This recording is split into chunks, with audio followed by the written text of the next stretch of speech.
तो देखिए, मैं तो व्यक्तिगत रूप से घोर नास्तिक हूँ, तो मेरे लिए तो मतलब गाय, भैंस, बकरी सब बराबर ही है। जो भी ये कंट्रोवर्सी हो रही है, ये सब कंट्रोवर्सी ठीक नहीं है। मसला ये है कि जो शुद्ध देशी घी होता है, वो बहुत महँगा मिलता है ना? और उसकी तुलना में ये जो गाय की चर्बी होती है, उसकी तुलना में बहुत मतलब सस्ती होती है।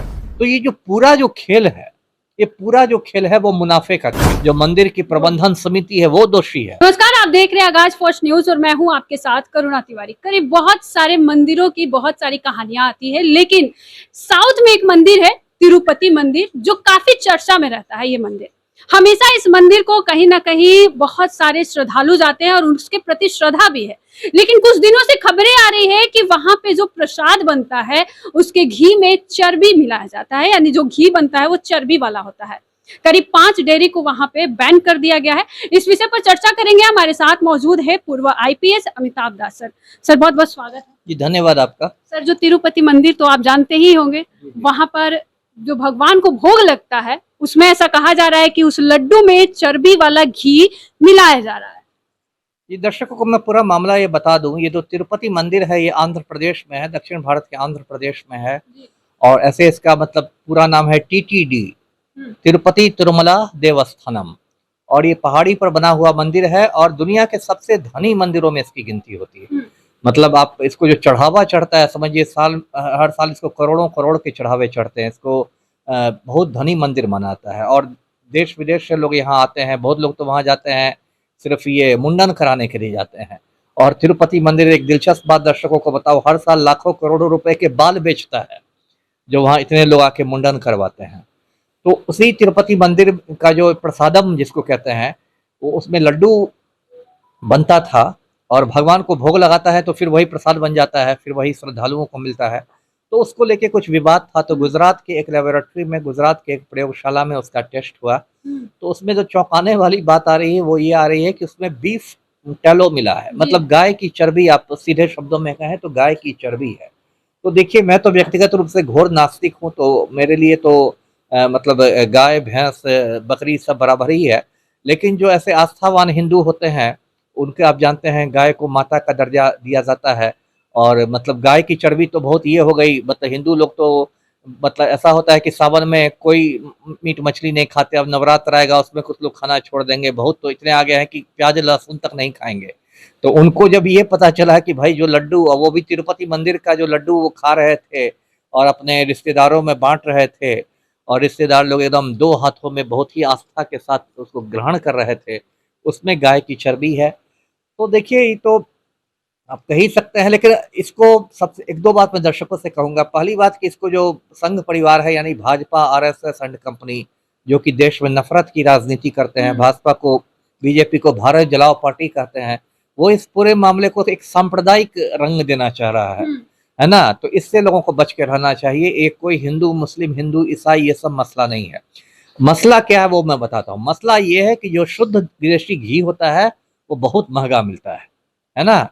और उसकी तुलना में ये जो गाय की चर्बी होती है, उसकी तुलना में बहुत मतलब सस्ती होती है। तो ये जो पूरा जो खेल है, ये पूरा जो खेल है वो मुनाफे का खेल है। क्योंकि आप सच में यदि आप शुद्ध घी लेके बनाने लगिएगा, तब तो लड्डू बहुत ज़्यादा महँगा हो जाएगा और तब आपका जो प्रॉफिट मार्जिन है, जितना आप लाभ कमाते हैं, वो आपका बहुत घट जाएगा। तो कोई ऐसी सस्ती चीज़ डालो। ऐसी बात नहीं कि हिंदुस्तान में बस लड्डू में ही मिलावट हो रहा है। हिंदुस्तानी तो सब चीज़ में मिलावट कर देंगे, है ना? मतलब जिसमें मौका मिला उसमें मिलावट कर देंगे। तो लेकिन अभी चूँकि ये एक धार्मिक वाली बात है और इसको और मतलब इसको राजनीतिक रंग भी दिया जा रहा है, इस पर बहुत सारी मतलब सियासत शुरू हो गई है। तो वो मैं दर्शकों को बताऊँ कि इसको सांप्रदायिक रंग मत दीजिए, ये विशुद्ध मुनाफ़ा का खेल है। और यदि इसके लिए कोई दोषी है, दोषी तो कोई है ही, और ये गलत बात है। यदि आप किसी को लड्डू कह के दे रहे हैं और उसमें आप गाय की चर्बी मिला रहे हैं छिप के, तो ये तो विशुद्ध मतलब फर्जीवाड़ा है, ठगी है और लोगों के साथ मतलब खिलवाड़ है, लोगों के इसके साथ है। आप सोचिए जिन पर ये गुजर रहा होगा कि जो लोग कुछ नहीं खाते हैं उनको कितना बुरा लगेगा। तो इसके लिए यदि कोई दोषी है तो वो मंदिर का जो ट्रस्ट है, जो मंदिर की प्रबंधन समिति है, वो दोषी है और कोई दोषी नहीं है। इसके लिए आप किसी को निशाना बनाने लगे और किसी के खिलाफ आजकल भाजपा आईटी सेल वाले तुरंत चलाने लगते हैं कि हाँ, इसके लिए कांग्रेस सरकार जिम्मेदार है। तो इसके लिए वो जिम्मेदार है, वो जिम्मेदार है, ये सब बिल्कुल फालतू बात है। यदि कोई भी जिम्मेदार है तो वो मंदिर का ट्रस्ट जिम्मेदार है, मंदिर की प्रबंधन समिति जिम्मेदार है, जिसने अब कोई हाथ नहीं झाड़ सकता कि हमें नहीं मालूम था कि ऐसे लड्डू बन रहा है। आप यदि प्रबंधन समिति में है तो वो आपकी ड्यूटी थी कि आप किचन में जाके देखते, हलवाइयों से देखते कि उसकी गुणवत्ता है कि नहीं। जी। अच्छा, चंद्रबाबू नायडू जो वहाँ के सीएम है वो कह रहे हैं कि ये जो पहले की सरकार थी उसमें उस समय वो जांच कराने दिया गया था, अभी जाकर उसका रिपोर्ट आया है, वो उस सरकार की देन है। वही ना मैंने कहा, अब तो सब कुछ आरोप प्रत्यारोप हो जाएगा। अब चंद्रबाबू नायडू इसी बहाने जगन मोहन रेड्डी को घेर रहे हैं, जो इसके पहले वहाँ के मुख्यमंत्री थे जगन मोहन रेड्डी में। और जगन मोहन रेड्डी मतलब ईसाई जाति से आते हैं, उनके पिता वाईएसआर रेड्डी भी ईसाई थे। तो इस बहाने इसको मतलब लोग ईसाई विरोधी बातों को हवा देंगे। सब लोग देखिए, हिंदुस्तान में क्या होता है कि कोई भी विवाद होता है तुरंत लोग उसमें नेतागिरी चमकाने लगता है ना, अपनी राजनीतिक रोटी सेकने लगते हैं। ये सब गलत बात है। यदि कोई चीज हुआ है तो उसमें जो दोषी है उनको सजा दी जाए, लेकिन किसी में ये चमकाना, नेतागिरी चमकाना और किसी पर दोष मढ़ देना और किसी पर कर देना। अब हो सकता है भाजपाइयों का बयान आ जाए कि इसके लिए पंडित नेहरू जिम्मेदार है, कौन जाने। शाम तक भाजपा के प्रवक्ता हर चीज के लिए नेहरू जी को ब्लेम करते हैं, तो पता चला है कि कोई भाजपा प्रवक्ता ने कह दिया कि तिरुपति के लड्डू में जो गाय की चर्बी मिली है वो तो पंडित नेहरू के जमाने से हो रहा है, उन्होंने ही करवा दिया था। तो ये सब गलत है। और ये मैं बार बार कहता हूँ लोगों से कि सांप्रदायिक सद्भाव बनाए रखें, शांति बनाए रखें और नफरती लोगों के कहने में नहीं आए। जी। अच्छा, वहाँ के जो डिप्टी सीएम है पवन कल्याण, जो कि बहुत बड़े साउथ के हाँ, तो उनका कहना है कि एक मंदिर के अंदर ऐसा ट्रस्ट होना चाहिए, जो पहले का ट्रस्ट है उसको खारिज कर दे और एक नया ट्रस्ट बनाइए, जो कि जैसे ही वहां पर अगर कोई भी बाहर से सामान आ रहा है प्रसाद के लिए तो उसकी जांच होनी चाहिए। क्या मतलब उनका कहना सही है?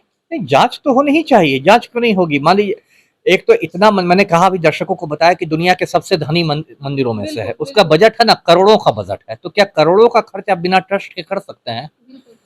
नेचुरल है। यहाँ आप कुछ हजार रुपए खर्च करते हैं, उसके लिए आपको सोचना पड़ता है। करोड़ों का तो उसके लिए ट्रस्ट होना ही चाहिए, और है भी ट्रस्ट। और टीटीजी इतना बड़ा ट्रस्ट है, बाकायदा सीनियर आईएएस अधिकारी लोगों की इसमें नियुक्ति की जाती है। मतलब मंदिर वाले तो रहते ही, उसमें सीनियर आईएएस अधिकारियों को रखा जाता है तिरुपति तिरुमला देवस्थानम ट्रस्ट में, क्योंकि इतना बड़ा मतलब उसको मैनेज करना पड़ता है। तो ये तो है। और गुणवत्ता की तो जांच होनी ही चाहिए, है ना। अब मान लीजिए, देखिए हिंदुस्तान में ही सिखों के जो गुरुद्वारे होते हैं उसमें लंगर चलता है, बहुत अच्छी बात है। मैंने भी एक दो बार लंगर मतलब आप कह सकती है उसको छका है। तो उसमें क्या है, एक एक दिन में मतलब गोल्डन टेम्पल में, स्वर्ण मंदिर में 30-30 हजार लोगों का खाना बनता है ना। अच्छा, तिरुपति मंदिर में सर 3.5 लाख एक दिन में प्रसाद बनता है, जो लड्डू बनता ही होगा, इतना बड़ा मंदिर है तो बनता ही होगा। यहाँ जो पटना में है महावीर मंदिर, यहाँ भी मुझे लगता है यदि लाखों लड्डू बनते होंगे, जिनको क्या नैवेद्यम कहते हैं। बहुत सारे लोग जो पटना आते हैं, मेरे भी सगे संबंधी, तो महावीर मंदिर जाते हैं, फिर नैवेद्यम लाते हैं। लेकिन जो भी ये कंट्रोवर्सी हो रही है, ये सब कंट्रोवर्सी ठीक नहीं है, और इस तरह से मिलावट किसी भी चीज में गलत है। जी। तो आपका क्या कुछ कहना है तिरुपति बालाजी मंदिर को लेकर? आप भी हमारे साथ साझा करें और देखते रहिए आज फर्स्ट न्यूज।